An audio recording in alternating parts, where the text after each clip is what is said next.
Hello everyone, आप सभी लोग अच्छे होंगे उम्मीद करते हैं। तो कल हम लोगों ने हिंदी का पार्ट 1 भाषा चैप्टर पढ़ा था। आज हम उसी पर आगे बढ़ेंगे और हिंदी भाषा का दूसरा टॉपिक पढ़ेंगे जो तथ्यों से संबंधित था। ये जो कल के वीडियो में पढ़ा गया वो बेसिक कॉन्सेप्ट पर आधारित था और आज ये वीडियो जो है ये पूरा तथ्यों पर आधारित है। उम्मीद करते हैं कल का वीडियो आपको पसंद आया होगा। कल हम लोगों ने क्या क्या पढ़ा उस पर थोड़ी सी चर्चा करेंगे, देखेंगे। नंबर 1, पहले हमने भाषा पढ़ा कि भाषा किसे कहते हैं। तो भाषा संस्कृत की भाष धातु से लिया गया था जिसका शाब्दिक अर्थ टू से होता है। क्या होता है? शाब्दिक अर्थ टू से, अर्थात व्यक्त करना, कहना होता है।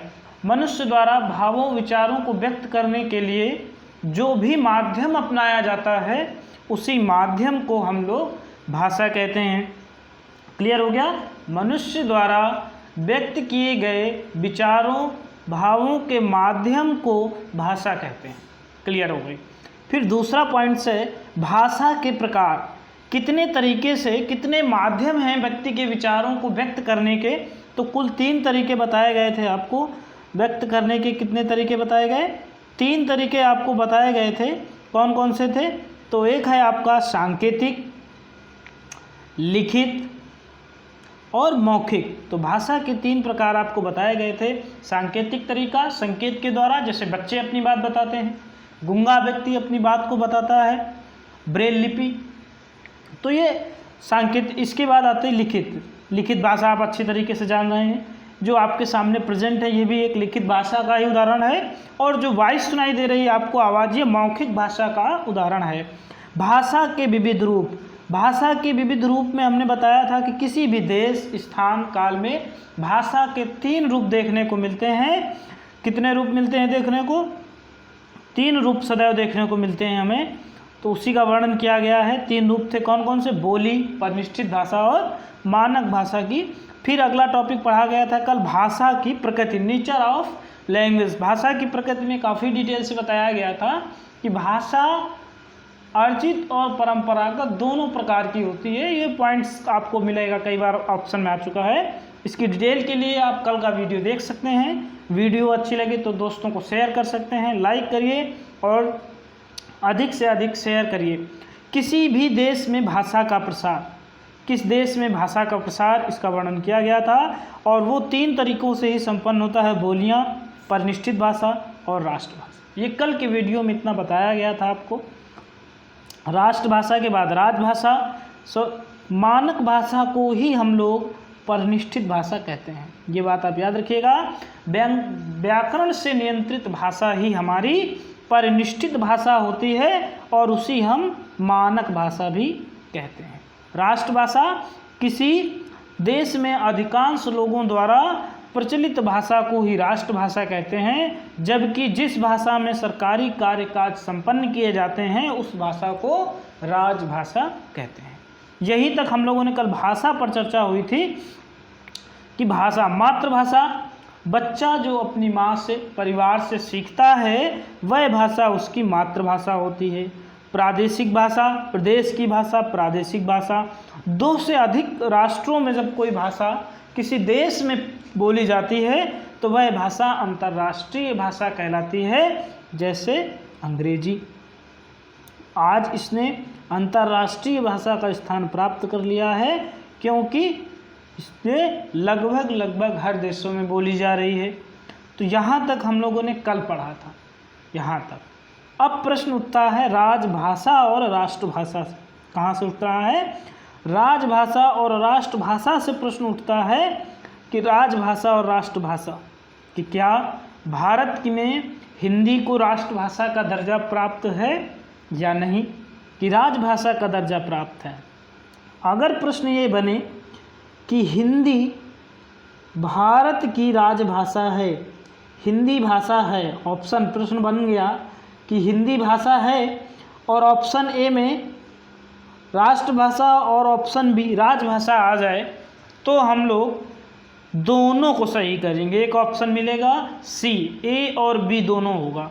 यदि ऐसा ना हो और हमको उसी में चुनना हो कि राजभाषा कहा जाए कि इसे राष्ट्रभाषा कहा जाए, हिंदी को क्या कहा जाए, अगर ये प्रायोरिटी देने की बात आए तो फिर आप राजभाषा में टिक करिए। किसमें? राजभाषा में आप टिक करेंगे, राष्ट्रभाषा में आप टिक नहीं करेंगे। इम्पॉर्टेंट पॉइंट है। अगर प्रश्न बने कि हिंदी भारत की भाषा है, ऑप्शन ए राष्ट्रभाषा, ऑप्शन बी राजभाषा, ऑप्शन सी दोनों, ऑप्शन डी कोई नहीं, तो सी सही हो जाएगा। अब दूसरा प्रश्न सुनिए, हिंदी भारत की भाषा है, ऑप्शन ए राजभाषा, ऑप्शन बी राष्ट्रभाषा, ऑप्शन सी प्रादेशिक भाषा और ऑप्शन डी इनमें से कोई नहीं। तब आप राजभाषा पर टिक कर दीजिएगा। अब ऐसा क्यों? अब प्रश्न उठता है कि ऐसा क्यों? क्योंकि भारत में हिंदी को राष्ट्रभाषा का दर्जा प्राप्त नहीं है, मतलब घोषित नहीं किया गया, जबकि राष्ट्रभाषा की परिभाषा है कि अधिकांश लोगों द्वारा किसी देश में बोले जाने वाली भाषा ही राष्ट्रभाषा होती है। इस आधार पर हिंदी भारत की राष्ट्रभाषा हो गई। अब एक प्रश्न है कि क्या हिंदी को किसी देश में, विश्व में, दुनिया में राष्ट्रभाषा का दर्जा प्राप्त है? तो यस, हिंदी को फिजी देश ने अपने यहाँ की राष्ट्रभाषा घोषित कर रखा है। इंपॉर्टेंट पॉइंट है, आगे आपको मिलेगा। तो हिंदी, तो अब ये आपको बात समझ में आ गई होगी, राजभाषा राष्ट्रभाषा। अब हम लोग आगे बढ़ते हैं। आज क्या है, आज इसी में पार्ट 2 में हम लोग इसके आगे विषय में देखेंगे। पॉइंट्स ही पॉइंट्स है, तथ्यों को दिया गया है, आप लोग इसको लिख लीजिएगा, वीडियो को पॉज करके आप नोट कर लीजिएगा। कुछ लोगों के ये भी कह रहे हैं कि बहुत स्पीड से पढ़ाया जा रहा है, तो यदि स्पीड से नहीं पढ़ाया जाएगा तो आप लोगों का पेपर आता है। जैसा कि कुछ लोगों का जेल वार्डन का एग्ज़ाम है, कुछ लोगों का लोअर 2 का एग्ज़ाम है, कुछ लोगों का RO ARO समीक्षा अधिकारी का पेपर है, तो कुछ डेट्स आगे भी बहुत जल्द आ सकती हैं, इसलिए बहुत तेज़ी से ही आप पढ़िए। और इसके बाद कुछ प्रैक्टिस सेट हिंदी के भी इसमें अपलोड किए जाएंगे आप लोगों के लिए, तो आप वीडियो को पॉज करिए, स्क्रीनशॉट लीजिए, बस ये मत कहिए कि बहुत स्पीड से पढ़ाया जा रहा है। देखिए, फिजी देश की राष्ट्रभाषा हिंदी है। अब ये प्रश्न आ गया, वही प्रश्न है कि क्या किसी देश में हिंदी को राष्ट्रभाषा का दर्जा प्राप्त है? तो हाँ, किस देश में? तो फिजी में हिंदी को राष्ट्रभाषा का दर्जा प्राप्त है।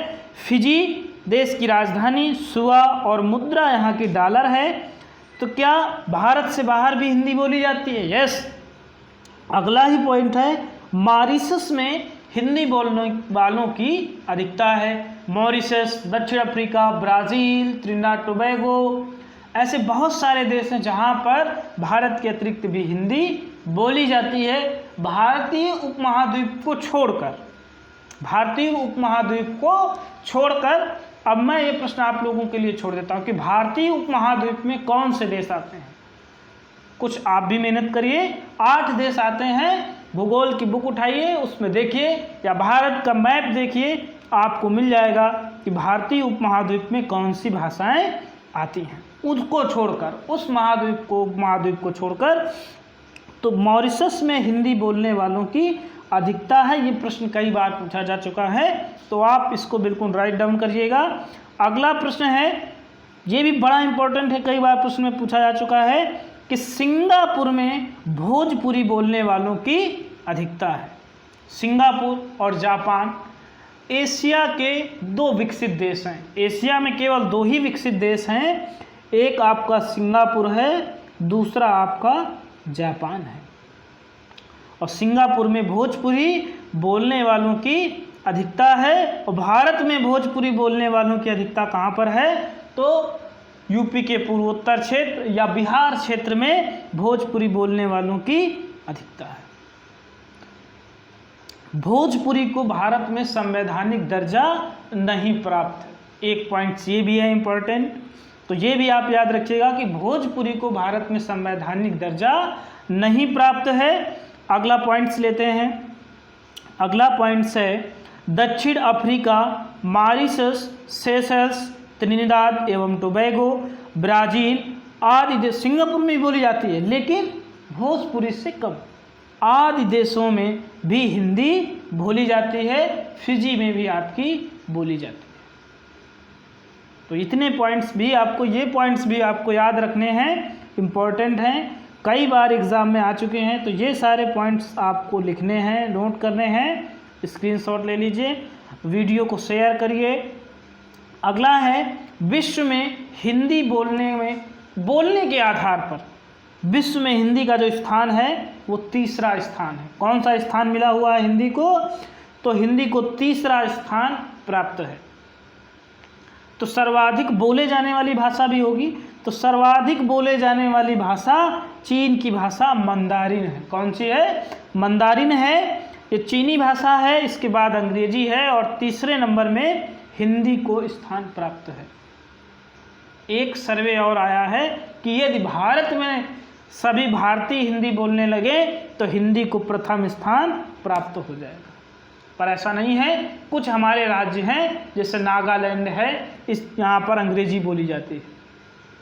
तो भूगोल में नहीं जाना चाहते, नागालैंड के साथ 3 प्रदेश और हैं जहाँ पर अंग्रेजी बोली जाती है। कुछ आप भी प्रयास करिए, बिना प्रयास के कुछ भी सफलता हासिल नहीं हो सकती है, इसलिए परिश्रम भी करिए। और वो ये 2 क्वेश्चन आपके पास आ गए, भारतीय उपमहाद्वीप में शामिल देश कौन से हैं और नागालैंड के अतिरिक्त कौन से 3 ऐसे राज्य हैं जहां पर अंग्रेजी बोली जाती है। अब अंग्रेजी भी भारत की संवैधानिक भाषा नहीं है, 1 पॉइंट ये भी हो गया, बताएंगे आगे चलकर, आगे लिखा हुआ है इसलिए यहाँ पर चर्चा नहीं। अगला पॉइंट है 14 सितंबर 1949 को हिंदी को भारत की राजभाषा घोषित किया गया। देखो, राजभाषा की बात है, राष्ट्रभाषा की नहीं है। 14 सितंबर 1949 को हिंदी को भारत की राजभाषा घोषित किया गया था। इसीलिए प्रत्येक वर्ष 14 सितंबर को राष्ट्रीय हिंदी दिवस मनाया जाता है। क्या मनाया जाता है? राष्ट्रीय हिंदी दिवस 14 सितंबर को मनाया जाता है, इम्पोर्टेंट है। अगला इसी का पॉइंट है कि संविधान के भाग 17 अनुच्छेद 343 में 343 फर्स्ट में संघ की राजभाषा हिंदी एवं लिपि देवनागरी का प्रावधान है। लिपि के विषय में अभी चर्चा नहीं की गई है, अगले या कल ही इसमें लिपि का पॉइंट्स आ जाएगा। भाषा के कुछ तथ्य और बताए जाएंगे, उसके बाद लिपि आ जाएगी, उसमें हम उसका वर्णन करेंगे। तो संविधान का भाग 17 आर्टिकल 343 फर्स्ट या 1 में संघ की राजभाषा हिंदी और लिपि देवनागरी का वर्णन किया गया है, ये प्रावधान है। और ये कब? तो ये आपका 14 सितंबर 1949 को अपनाया गया। यही कारण है कि 14 सितंबर को राष्ट्रीय हिंदी दिवस मनाया जाता है। अगला इसमें तथ्य लेते हैं कि प्रथम विश्व हिंदी सम्मेलन हिंदी को अंतर्राष्ट्रीय स्तर पर प्रचारित, प्रसारित और विकसित करने के लिए 10 जनवरी 1975 को नागपुर में मनाया गया था। इम्पोर्टेंट पॉइंट्स है कि विश्व स्तर पर हिंदी को प्रसारित करने के लिए अंतर्राष्ट्रीय स्तर पर 10 जनवरी 1975 को नागपुर में प्रथम विश्व हिंदी सम्मेलन आयोजित किया गया। महाराष्ट्र में स्थित है नागपुर, संतरों के लिए फेमस है। तो नागपुर में पहला विश्व हिंदी सम्मेलन मनाया गया। कब मनाया गया? 10 जनवरी 1975 को मनाया गया था। यही कारण है कि 10 जनवरी को विश्व हिंदी दिवस प्रत्येक वर्ष मनाया जाता है। कंप्लीट हुआ। अब देखिए, 10 जनवरी को विश्व हिंदी दिवस मनाया जाता है, ठीक। 10वां विश्व हिंदी सम्मेलन, इंपॉर्टेंट पॉइंट्स है, 10वां विश्व हिंदी सम्मेलन 2015 में भोपाल में आयोजित किया गया था। 9वां 2012 में मनाया गया था, नहीं याद करना है, उसको मैं नहीं बताऊंगा। 10वां हिंदी सम्मेलन 9वां 12 में हुआ, 3 साल बाद 15 में हुआ, भोपाल में हुआ था, इम्पोर्टेंट है। और इसके 3 साल बाद 2018 में 11वां विश्व हिंदी सम्मेलन मनाया गया, ये इम्पोर्टेंट है। और 10वां भी इम्पोर्टेंट है। 10वां इम्पोर्टेंट इसलिए है कि ये अपने यहाँ हुआ था, भारत में हुआ। और कहाँ हुआ? तो मध्य प्रदेश की राजधानी भोपाल में हुआ था। और 11वां विश्व हिंदी सम्मेलन 2018 में मॉरिशस में हुआ था। अब अगला जो 12वां विश्व हिंदी सम्मेलन है वो 2021 में संपन्न होगा, इसलिए ये दोनों ही आपको याद करना है। अब जो ये सम्मेलन संपन्न हुआ, इसका लोगो मोर, भारत का राष्ट्रीय पक्षी मोर और मॉरिशस का विलुप्त पक्षी डोडो को मिलाकर लोगो बनाया गया था, ये भी इम्पोर्टेंट है। और इसकी थीम विश्व हिंदी एवं भारतीय संस्कृति, जो इस सम्मेलन की थीम थी, 11वें सम्मेलन की थीम थी, उसका नाम क्या था? तो विश्व हिंदी एवं भारतीय संस्कृति घोषित की गई थी। इसे भी आपको याद करना है। अब इसके साथ ही एक प्रश्न और उठा, हाल ही में विश्व उर्दू सम्मेलन मनाया गया था। हाल ही में विश्व हिंदी सम्मेलन मतलब अगस्त में ही मनाया गया है। कहाँ पर मनाया गया है आप इसको नोट करिए, और जिन बच्चों को ये पता है कमेंट बॉक्स पर ज़रूर उसको लिखें, कमेंट बॉक्स पर लिखें। जब तक देखिए आप परिश्रम नहीं करेंगे सफलता नहीं मिलेगी। परिश्रम करिए, लिखना शुरू करिए, पढ़ना शुरू करिए, जो प्रश्न पूछे जाए उससे ढूंढना शुरू करिए, तभी संभव है। ऐसा नहीं कि चैनल बदला दूसरे में आ गए, दूसरे ने प्रश्न पूछा अगले में आ गए, इस तरह से सब छूटता हुआ चला जाएगा। तो जो भी प्रश्न पूछे जाएं उनके उत्तर भी ढूंढने का प्रयास करिए, लिखने का भी प्रयास करिए, तभी सफलता संभव है। इस सम्मेलन की थीम विश्व हिंदी एवं भारतीय संस्कृति घोषित की गई थी। तो इम्पोर्टेंट पॉइंट्स था। अब अगला पॉइंट्स है, भारतीय संविधान की 8वीं अनुसूची में 22 भाषाओं का उल्लेख है। अभी ये चर्चा हो रही थी कि कौन सी भाषा संवैधानिक है और कौन सी भाषा संवैधानिक नहीं है। तो बताया गया कि भोजपुरी का संविधान में कोई स्थान नहीं है, अंग्रेजी को भी संवैधानिक दर्जा प्राप्त नहीं है, लेकिन भोजपुरी बोलने वालों की सिंगापुर में अधिकता है, और भारत में भोजपुरी बोलने वालों की अधिकता बिहार और यूपी के पूर्वोत्तर क्षेत्रों में है। अब सिंगापुर एशिया का विकसित राष्ट्र है। सिंगापुर और जापान एशिया के दो मात्र विकसित राष्ट्र हैं, ये भी इम्पोर्टेंट पॉइंट है। एशिया में 47 देश हैं लगभग, जिसमें से मात्र 2 देश सिंगापुर और जापान ही विकसित हैं। सिंगापुर व्यापारियों का देश है, जाहिर सी बात है विकसित होगा। तो भारतीय संविधान की 8वीं अनुसूची में 22 भाषाओं का उल्लेख किया गया है। कितनी भाषाओं का? 22 भाषाओं का उल्लेख किया गया है। अब इम्पोर्टेंट पॉइंट आता है, जब संविधान लागू किया गया, कब लागू किया गया? 26 जनवरी 1950 को लागू किया, और बनकर कब तैयार हुआ था? तो 19 नवंबर 1949 आप याद रखिए को बनकर ये तैयार हुआ था। और लागू कब हुआ? तो 26 जनवरी 1950 को पूरी तरह से लागू हो गया। जब संविधान लागू हुआ उस समय 8वीं अनुसूची में सिर्फ और सिर्फ कितनी भाषाएं थी? 14 भाषाएं थी। कितनी भाषाएं थी? 14 भाषाएं थी। और वो कौन सी भाषाएं हैं? तो जो लोग भी UPSI lower subordinate Bihar SI का एग्ज़ाम देने जा रहे हैं वो इनको ज़रूर 1-2 बार पढ़ लीजिए, क्योंकि पूछा जा सकता है कौन सी संविधान लागू हुआ उस समय शामिल भाषा नहीं थी।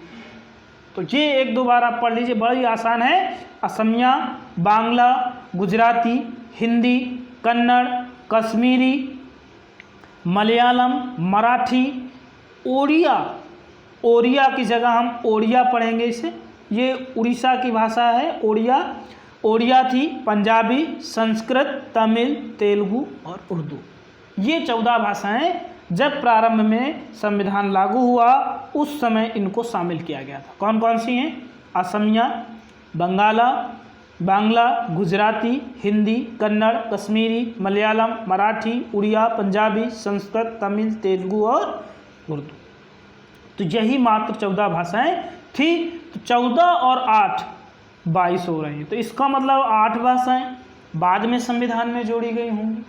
उन भाषाओं को आप देखिए तो 21वें संविधान संशोधन अधिनियम 1967 में सिंधी भाषा को जोड़ा गया था। तो इम्पोर्टेंट है, क्वेश्चन ये बन सकता है कि 8वीं अनुसूची में शामिल 15वीं भाषा कौन सी थी? तो कौन सी थी? सिंधी थी। कब जोड़ी गई? 1967 में। कौन सा संविधान संशोधन अधिनियम हुआ? तो 21वां संविधान संशोधन अधिनियम हुआ था। क्लियर हो गया? अगला है 71वां संविधान संशोधन अधिनियम 1992। कब? 1992 में कौन से संविधान संशोधन के तहत, 71वें संविधान संशोधन के तहत 8वीं अनुसूची में 3 और भाषाओं को जोड़ा गया। इसके लिए आप नमक याद कर सकते हैं और कुछ भी बना सकते हैं। नमक से नेपाली, माँ से मणिपुरी और का से कोंकणी भाषा हो जाएगी। तो ये तीनों भाषाएं, कोंकणी गोवा की भाषा है, मणिपुरी मणिपुर की हो गई, नेपाली नेपाल की हो गई। जो भी नेपाली या नेपाल स्पर्श करता है यूपी बिहार के क्षेत्रों को, वहाँ पर ये नेपाली भाषा बोली जाती है। इसे 8वीं अनुसूची में स्थान प्राप्त है, ये याद रखिएगा। अगला जो पॉइंट है, तो इस तरह से 15 के बाद 16, 17 और 18 भाषाएं हो गई। 4 भाषाएं अभी और बची हैं। तो वो 92 संविधान संशोधन अधिनियम द्वारा 2003 में जोड़ी गई थी। बोडो, डोंगरी, मैथिली, संथाली, ये बहुत इंपॉर्टेंट हैं। इन्हें आप BDMS के नाम से भी याद कर सकते हैं। किस नाम से? BDMS। अब इन भाषाओं के राज्यों का नाम भी पूछा जाता है कि कौन सी भाषा किस राज्य में है। तो असम से बोडोलैंड की मांग की जा रही थी। हाल ही में कुछ समय पहले असम से बोडोलैंड की मांग की जा रही थी। तो एक नए प्रांत की मांग की जा रही थी, बोडोलैंड, और वो बोडो भाषी ही मांग कर रहे थे। तो पहली हो गई बोडो। डोंगरी, जम्मू कश्मीर के राजा जो थे, अंतिम राजा जो थे, उनका नाम जय सिंह राजपूत या जय सिंह डोगरा था। तो डोंगरी कहाँ की हो गई? जम्मू कश्मीर की हो गई।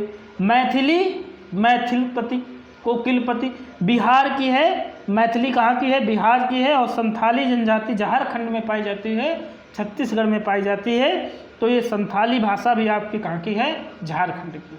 फिर से बोडो असम, डोंगरी जम्मू कश्मीर, मैथिली बिहार, संथाली झारखंड। इनके प्रांत आप लिख लीजिएगा, इम्पोर्टेंट है। इस प्रकार वर्तमान समय में 8वीं अनुसूची में 22 भाषाएं हैं। कितनी भाषाएं हैं? 22 भाषाएं हैं। अब 2 भाषाएं जो नहीं हैं वो बहुत इम्पोर्टेंट हैं। आपको ये भी याद रखना है कि अंग्रेजी और भोजपुरी को 8वीं अनुसूची में शामिल नहीं किया गया। सारी भाषाएं हैं, तमिल, तेलुगु, उर्दू, कन्नड़, मलयालम, असमिया, बांग्ला, उड़िया, पंजाबी, हिंदी, संस्कृत, मणिपुरी, नेपाली, कोंकणी, सारी भाषाएं जितनी आप चाह सकते हैं, लेकिन अंग्रेजी और भोजपुरी को छोड़। क्लियर हो गया? अंग्रेजी भारत के 4 राज्यों में बोली जाती है, इसके बाद भी उसको संविधान में दर्जा नहीं दिया गया, जबकि 2020 के पहले सुप्रीम कोर्ट के सारे निर्णय अंग्रेजी भाषा में ही आते थे। रोचक पॉइंट। अगला पॉइंट्स देते हैं इसमें, तथ्यों में है, भारत में हिंदी के 2 विश्वविद्यालय हैं। भारत में हिंदी के 2 विश्वविद्यालय हैं। पहला है महात्मा गांधी अंतर्राष्ट्रीय हिंदी विश्वविद्यालय। ये कहाँ पर है? तो वर्धा, महाराष्ट्र में है। अब वर्धा महाराष्ट्र से बड़ा अच्छा पॉइंट से याद आता है कि वर्धा सम्मेलन महात्मा गांधी के द्वारा संपन्न हुआ था महाराष्ट्र में। टाइम ज़्यादा हो रहा है इसलिए इसको नहीं, अगला फिर बताएंगे। यहीं पर पहली बार 6 से 14 वर्ष के बच्चों को निःशुल्क शिक्षा वाली जो बात है यहीं पर आई थी, वर्धा शिक्षा सम्मेलन में। मॉडर्न इंडिया में आपको पॉइंट्स मिलेगा, याद आ गया, मैंने बताया। चलिए, तो भारत का पहला हिंदी विश्वविद्यालय कौन सा है? महात्मा गांधी अंतर्राष्ट्रीय हिंदी विश्वविद्यालय कहाँ है? वर्धा, महाराष्ट्र में है। 2 ही हिंदी विश्वविद्यालय हैं भारत में। दूसरा अटल बिहारी वाजपेयी हिंदी विश्वविद्यालय है, और ये कहाँ पर है? तो ये आपका भोपाल शहर में स्थित है। भोपाल में अभी आपने पढ़ा था कि 10वां विश्व हिंदी सम्मेलन कहाँ पर आयोजित किया गया था? भोपाल में 2015 में आयोजित किया गया, और तभी इस विश्वविद्यालय की नींव रखी गई थी। संयुक्त राष्ट्र संघ UNO में हिंदी में भाषण देने वाले प्रथम नेता कौन थे? तो प्रथम नेता अटल बिहारी वाजपेयी जी थे। 25 तारीख को सुशासन दिवस मनाया जाता है इनके जन्मदिवस पर। तो संयुक्त राष्ट्र संघ में हिंदी में भाषण देने वाले पहले व्यक्ति कौन थे? तो पहले व्यक्ति अटल बिहारी वाजपेयी जी थे। UNO को ये परंपरागत आप कह सकते हैं। हिंदी में ईमेल जारी करने वाला भारत का पहला राज्य कौन सा है? तो पहला राज्य हिंदी में जो ईमेल जारी किया है वो आपका राजस्थान है। हिंदी, भोजपुरी, संस्कृत, अंग्रेजी बोलने वाला विश्व का प्रथम रोबोट रश्मि है। ये भी इम्पोर्टेंट पॉइंट है ये झारखंड के इंजीनियर रंजीत ने बनाया था, रंजीत कुमार ने। तो इम्पोर्टेंट है, रोबोट बहुत सारे आए थे, तो रोबोट की दुनिया में नहीं जाएंगे। करंट का पॉइंट से हम ये याद रखेंगे कि हिंदी, भोजपुरी, संस्कृत और अंग्रेजी बोलने वाला एकमात्र विश्व का प्रथम रोबोट रश्मि था, जिसे रंजीत कुमार नाम के झारखंड के इंजीनियर ने बनाया था। अब हम बात करते हैं हिंदी में, यूपी में आते हैं। तो उत्तर प्रदेश सरकार ने हिंदी को 1947 में राजभाषा घोषित किया था। कब? 1947 में। जबकि भारत में इसे दर्जा कब मिला है? तो 14 सितंबर 1949 को भारत सरकार ने इसे हिंदी को राजभाषा का दर्जा दिया, जबकि यूपी सरकार ने इसे 1947 में ही राजभाषा का दर्जा दे दिया था। जबकि उर्दू को द्वितीयक राजभाषा का दर्जा दिया गया। कब दिया गया? 1989 में दिया गया। इंपॉर्टेंट है, 2-3 एग्जामों में पूछा जा चुका है। 2-3 एग्जामों में ये लगातार प्रश्न पूछा गया है कि उत्तर प्रदेश ने उर्दू को द्वितीयक राजभाषा का दर्जा कब दिया था? तो कब दिया? तो 1989 में दिया था। उत्तराखंड, हिमाचल प्रदेश, प्रत्येक राज्य की दूसरी राजभाषा, उर्दू नहीं, संस्कृत है। कौन सी है? संस्कृत है। तो इसे आप लिख लीजिएगा, संस्कृत है। हिंदी इनकी प्रथम भाषा है, जबकि संस्कृत द्वितीयक राजभाषा उत्तराखंड और हिमाचल प्रदेश की है। अब एक प्रश्न और है आपके लिए, जो भी बच्चे मेहनत करते हैं कमेंट करेंगे तो पता चल जाएगा कितने बच्चे पढ़ रहे हैं या नहीं पढ़ रहे हैं। अभी पढ़ना शुरू भी नहीं किए हैं तो आप शुरू कर दीजिए। एक प्रश्न और है कि भारत में एकमात्र संस्कृत बोलने वाला गांव कर्नाटक में स्थित है। मैं राज्य का नाम बता देता हूँ। कर्नाटक राज्य में एक गांव ऐसा है जहाँ के सारे लोग संस्कृत बोलते हैं, बच्चे, बूढ़े, वृद्ध, महिला, सभी लोग। आपको उसका नाम बताना है कि उसका नाम क्या है। पहला भाषा आयोग का गठन 1955 में किया गया था, जिसकी अध्यक्षता बीजी खरे ने की थी। प्रथम राजभाषा आयोग का गठन 1955 में किया गया था। इसे आप नोट कर लीजिएगा। प्रथम राजभाषा आयोग का गठन कब किया गया? 1955 में किया गया था, और जिसकी अध्यक्षता बीजी खरे ने की थी। किसने की थी? बीजी खरे ने की थी। वीडियो देखने के लिए आप सभी लोगों को थैंक्स। लाइक, शेयर और सब्सक्राइब करना ना भूलिए। दोस्तों से कहिए इसे सब्सक्राइब करें, शेयर करें। और अगले टॉपिक में हम भाषा से संबंधित कुछ तथ्य और वर्णमाला टॉपिक का अध्ययन करेंगे। तो आप वीडियो के नोट्स बनाते जाएं। कोई कमेंट में कन्फ्यूज़न है तो आप उसे कमेंट बॉक्स पर भेज सकते हैं। और जो भी 2, 3, 4 प्रश्न आपको बताए जाएं, कम से कम जब तक आप कमेंट बॉक्स पर नहीं लिखेंगे तब तक आपको उत्तर भी नहीं मिलेगा। आपको ढूंढिए। हाँ, आप सही गलत कुछ भी कमेंट बॉक्स पर अगर लिखते हैं तो उसके आपको उत्तर दिए जाएंगे। आज के लिए इतना ही। वीडियो को देखने के लिए धन्यवाद।